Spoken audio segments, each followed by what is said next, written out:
Ya, Assalamualaikum warahmatullahi wabarakatuh. Kami dari kelompok 6 akan mempresentasikan bagaimana sih teori yang dikemukakan oleh tokoh Albert Adler dan George Kelly. Dan sebelum kami bahas tentang mereka, kami akan memperkenalkan diri dulu. Jadi saya sendiri Kurnia Priyanti dan teman saya di samping bernama Muhammad Rifki Nawawi. Dan mohon maaf kepada salah satu teman kami yang sedang berhalangan hadir, yaitu Muhammad Fauzan Alifias. Dan materi mengenai teori kepribadian Albert Adler akan dibahas oleh saudara Rifki Nawawi. Kepada saudara Rifki, silahkan. Tokoh yang pertama bernama Alfred Adler. Dia lahir di Rudolfsheim pada tanggal 7 Februari 1870 di sebuah desa kecil di dekat Wina. Ibunya bernama Pauline yang merupakan seorang ibu rumah tangga dari 7 orang anak. Jadi Alfred Adler ini memiliki 6 saudara lainnya. Terus nama ayahnya bernama Leopold yang merupakan seorang gandum dari Hungaria, penjual gandum. Dan dia merupakan seorang penganut Yuhadi kelas menengah ke atas. Adler kecil bermain pada suatu hari Adler kecil bermain skating dengan anak laki-laki yang lainnya yang lebih tua, tapi dia ditinggalkan oleh saudara-saudaranya. Dalam keadaan kedinginan dan gemetaran, Adler berhasil menemukan jalan pulang ke rumahnya dan tertidur di atas sofa. Namun ada adiknya yang bernama Alfred. Dia meninggal kedinginan di tempat skatingnya tadi. Ketika Adler terbangun, dia mendengar seorang dokter yang mengatakan bahwa adik laki-lakinya ini telah meninggal dunia, sehingga kematian adiknya ini menjadi dorongan dari dirinya untuk menjadikannya sebagai dokter. Alfred Adler ini membuat sebuah teori yang bernama teori Adlerian atau biasa disebut psikologi individual, yang dimana teori ini membahas tentang manusia ini lahir dengan tubuh lemah dan inferior atau tidak percaya diri, suatu kondisi yang mengarah pada perasaan sehingga mengakibatkan pada orang lain. Yang maksudnya di sini bahwa setiap manusia itu terlahir dengan keadaan yang lemah, tapi dengan keadaan orang lain, orang tersebut bisa tumbuh dan berkembang menjadi pribadi yang lebih baik ke depannya. Terus dari teori ini memiliki beberapa poin prinsip-prinsip teori. Yang pertama ada kekuatan dinamis di balik perilaku manusia. Yang kedua, persepsi subjektif membentuk perilaku dan kepribadian seseorang. Terus yang ketiga, kepribadian berbentuk kesatuan dan konsistensi diri. Terus yang keempat, ada nilai aktivitas manusia dilihat dari sudut pandang minat sosial. Yang kelima, ada struktur kepribadian berkembang menjadi gaya hidup seseorang. Dan yang terakhir, gaya hidup dibentuk oleh daya kreatif dalam diri seseorang. Keenam poin-poin ini menurut Adler sangat berpengaruh pada kehidupan manusia ke depannya, dari lahir sampai ia mati. Dalam beberapa poin dijelaskan bahwa ada peran penting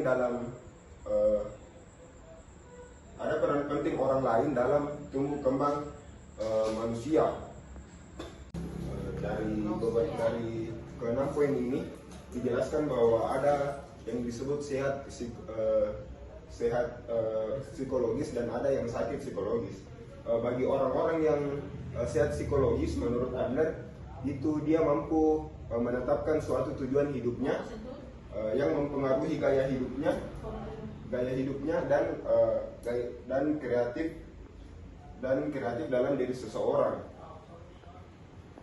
Sedangkan orang yang sakit secara psikologis, menurutnya dia itu tidak mampu memikirkan apa tujuan hidupnya ke depannya, dan tidak kreatif, tidak memiliki gaya hidup, dan berpikir hanya pada dirinya sendiri.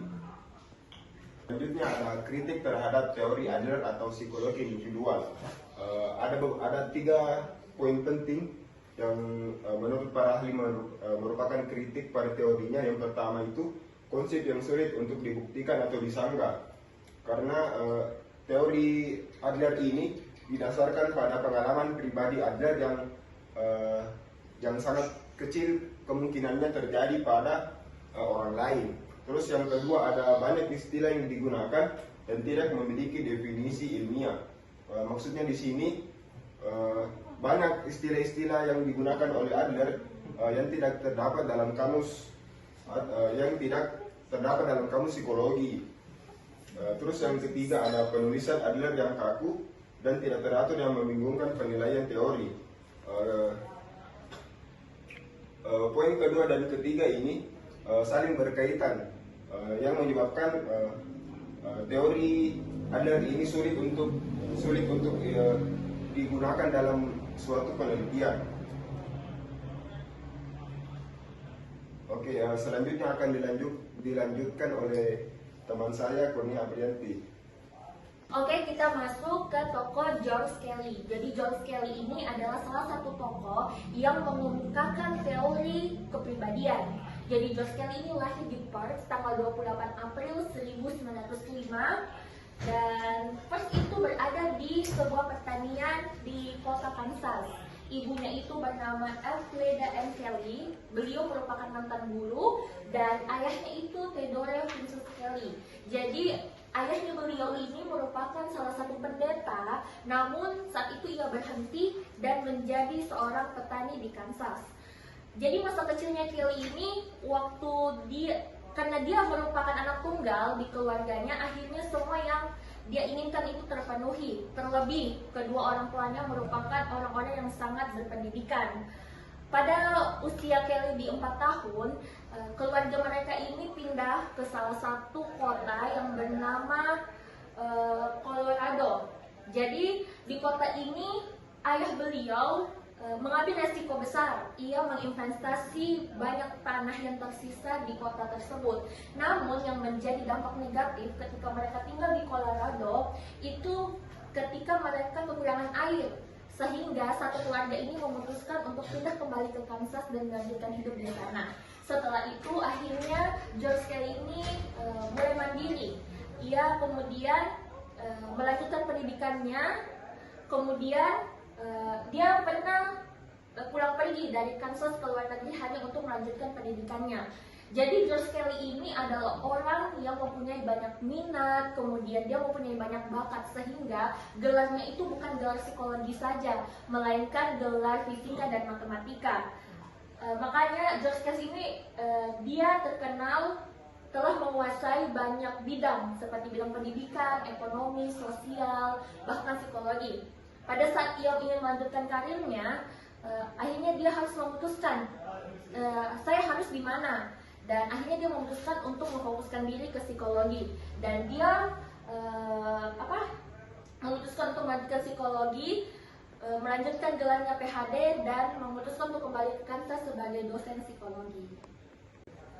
Jadi si Kelly ini pernah beranggapan bahwasanya semua perubahan yang ada pada diri saya itu bukan karena diktek keadaan, melainkan kenyataan yang mengubah kehidupan saya. Akhirnya dia mengembangkan sebuah teori kepribadian, yaitu menekankan ada kenyataan sesuatu peristiwa yang mengubah jalan hidup seseorang. Jadi dia membuat suatu teori yang mengatakan bahwa peristiwa itu bisa mengubah jalan hidup seseorang. Jadi karena kan seperti tadi itu si Kelly, dia banyak sekali hal-hal yang dia lalui, mulai dari dia tinggal di Kansas, kemudian dia pergi ke kota lain, kembali lagi, kemudian dia harus kuliah dan akhirnya kerja dan memfokuskan untuk berpusat di psikologi. Kemudian dari teori kepribadian Kelly itu ada namanya filosofi teorinya. Jadi orang-orang terkenal dengan konstruk personal, di mana dia melihat dunia dari sudut yang berbeda. Jadi konsep personal itu bagaimana manusia dan dunia yang satu selalu berubah dan membentuk realitas mereka. Mereka cenderung tidak fleksibel dan jarang mengubah pandangan mereka. Jadi contohnya itu kayak kalian pernah melihat orang psikotik. Jadi psikotik itu semacam penyakit di mana dia tidak bisa membedakan antara kenyataan dan imajinasinya.